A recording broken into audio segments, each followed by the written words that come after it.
said to him, what is your name? And he said, Jacob. Then he said, your name shall no longer be called Jacob, but Israel. For you have striven with God and with men and have prevailed. I might limp away. But I'll never, ever be the same.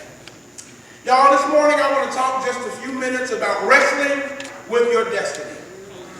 Wrestling with your destiny. Now I want to start off by doing a confession. They say confession is good for the soul but bad for the reputation, but I want to start off with a confession anyway. And the confession is that the last 3 or 4 weeks I have been preaching about how to share Jesus the right way because I know I have a history of sharing it the wrong way. For the past 3 or 4 weeks, for the most part, if I can be honest, I think the preaching has been impacting folks because I've been preaching to myself. I've been preaching to me about how we ought to deal with life, how we ought to share Jesus with others, how we ought to allow ourselves to take a posture of humility and love and deference when we're dealing with others, how we ought to give people some grace, just to break it down into one phrase. Give folks some grace. Matter of fact, I found myself doing just the opposite about a month ago. About a month ago, social media blew up with the announcement that there was an album coming out called 444. Social media blew up everywhere. They were talking about a new album coming out called 444, and this album is an album by famous rapper Jay-Z. All over social media, people were talking about this album from Jay-Z, and I assumed, as I often do, that there wouldn't really be anything worth taking a look at in the music, because I'll be honest, I'm not the biggest rap fan in the world. I do like some old classic stuff, but I don't tend to listen to a lot of the newer things. But I kept hearing the title and seeing the album cover, and then saw people writing articles about how powerful some of the lyrics were. And then a good friend of mine from seminary wrote a phenomenal article that's gone to Essence magazine and been everywhere in response to it. And I said, I got to take a listen to some of this music. There must be something here. So I decided I would listen to a little bit of Jay-Z's most recent album. And when I listened to it, I was impacted by how powerful some of the words were. And I had to apologize to God for judging somebody without knowing anything about them. And isn't that so often what we do to the people we come into contact with day after day? Isn't that what we do? We judge people before we even know what's going on in their lives. I had no idea who Jay-Z was or what he was dealing with or what his life was like, but I assumed he had nothing of value for me. But when I listened to some of the album, and then when I kind of got perturbed by some of the language and then just read the lyrics instead of listening, I noticed that hidden behind some of that colorful language was some powerful themes. I realized that a lot of this brother's album is about him making amends with who he's been and trying to be a better man. I realized that in this album, this brother is wrestling with his destiny. That he's so much like a character from the Bible that we love and revered by the name of Jacob that I was struck as I listened to the music and read the lyrics. I could not help but notice how similar Jay-Z is to Jacob. So much similarity in the way they live their lives. Why do you say that? Well, if you've been to Sunday school, you know some of the stuff about Jacob. Jacob started off as a supplanter, a liar, a cheater. He was somebody who was able to get what he needed, and he did so by taking advantage of those around him. He actually stole his brother's birthright. He stole his brother's inheritance. He stole his brother's future. He did whatever he had to do in his young years to make it, and that's exactly what the life of Jay-Z was. Born in Marcy Projects, not too far from where we were in New York, Crystal. Jay-Z grew up in the projects, and because he didn't have much, he decided that he would get his however he had to. And so, just like Jacob stole his brother's birthright, Jay-Z spent years of his life stealing his brothers and sisters' futures, dealing drugs to his community. Similarly, they both were people who did not mind doing whatever it took to get where they wanted to go. They did not realize that they had a to be. When we read the story of Jacob, when we get here in Genesis chapter 32, as a matter of fact, what we find is that Jacob is in a mess, and the reason he's in a mess is because he's messed around everybody around him, and he's burnt every bridge.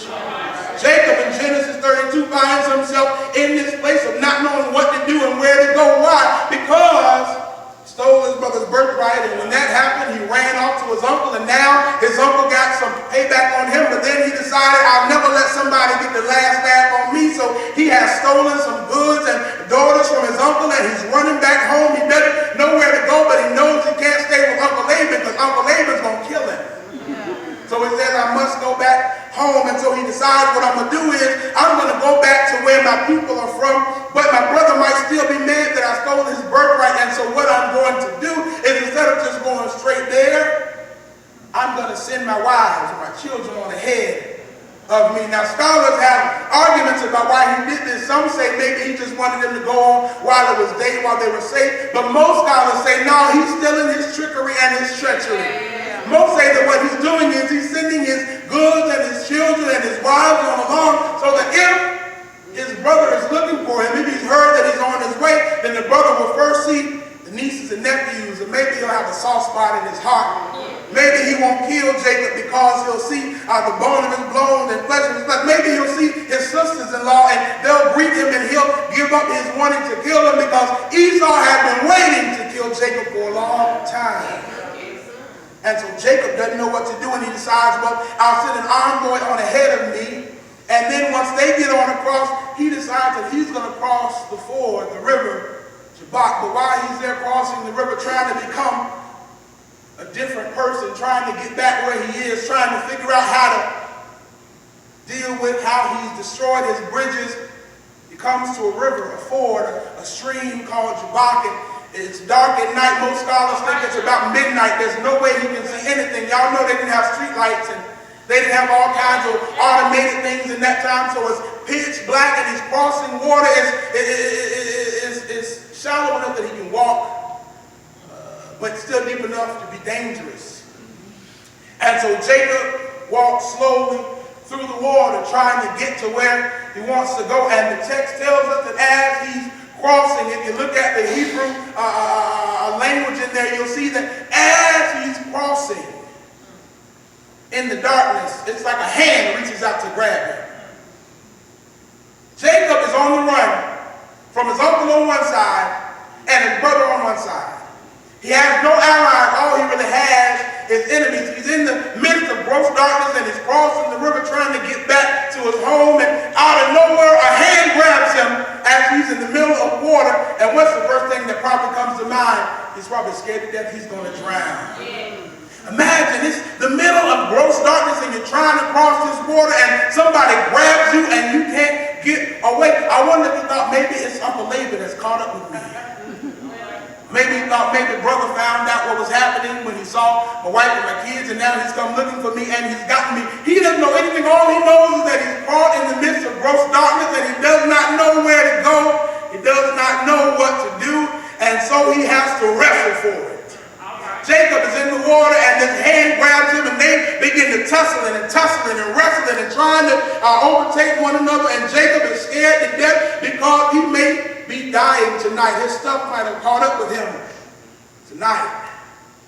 Matter of fact, it reminds me of some of the other albums of that rapper Jay-Z, who talks about how he finds himself trying to figure out how he can make amends for having destroyed so many lives in his community. It reminds me of so many of us who have that moment where we are trying to cross the river into new territory, into a new identity, trying to fix our lives, trying to change our lives, but as we try to go somewhere new, but as he's trying to come up out of what he's been, he cannot help but wrestle with his past. But what he doesn't know is that he's also wrestling with his destiny. And the reason he's wrestling with his destiny is because even though he might be afraid that his Uncle Laban holding him or his brother holding him, it is in fact an angelic being, a heavenly presence. Now the text is not clear about whether or not it's Elohim, Jehovah God, or if it's an angel, but we do know it's not just a man. It's somebody who's come on purpose. It's somebody who's come from heaven. And Jacob is wrestling and he thinks he's in danger, but he's wrestling with God. Jacob is wrestling with God, and God will not let him go. The text tells us that they wrestle and wrestle and wrestle, and as a matter of fact, they wrestle so hard and so long that eventually the angel gets tired. What in the world kind of wrestling is this? Jacob wrestles so hard. He's so determined to get away from where he is. He's so determined to get past where he is. He's so determined it's his time for change that he wrestles with all of his might. He wrestles so much that the angel gets tired. And because the angel gets tired, the text tells us that what he does is he decides to give Jacob a little bit of his own medicine. Y'all know how Jacob is a trickster? The angel decides to do some trickery of his own. He touches the hip socket of Jacob to the point where the man has his